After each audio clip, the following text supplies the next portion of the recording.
गणेशोत्सवासाठी मुंबईतल्या कोकणवासियांनी आता कोकणाची वाट धरली आणि या मार्गात रायगड जिल्हा प्रशासनाच्या वतीनं 10 ठिकाणी जनसुविधा केंद्र उभारण्यात आली।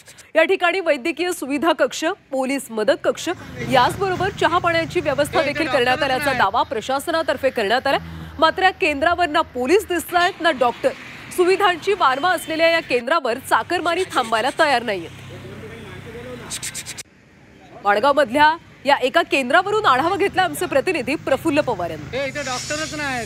गणेशोत्सव अवघ्या 2 दिवसांवरती आलाय आणि आपल्या लाडक्या बाप्पाच्या स्वागतासाठी कोकणकर चाकरमानी आता आपल्या गावाच्या दिशेने निघालेले आहेत।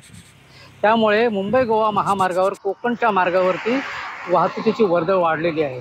कोकणात जाणाऱ्या चाकरमान्यांना कुठलीही असुविधा होऊ नये यासाठी मुंबई गोवा महामार्गावर ठिकठिकाणी अशा पद्धतीची जनसुविधा केंद्र जिल्हा प्रशासनाच्या तर्फे उभारण्यात आलेले आहेत। या ठिकाणी रस्त्यावरून जाणाऱ्या चाकरमान्यांना थांबून त्या ठिकाणी चहा पाण्याची व्यवस्था करण्यात आलेली आहे। त्याचबरोबर त्या ठिकाणी आरोग्य कक्ष देखील उभारण्यात आलेला आहे। पोलीस मदत कक्ष देखील या ठिकाणी उभारण्यात आलेला आहे।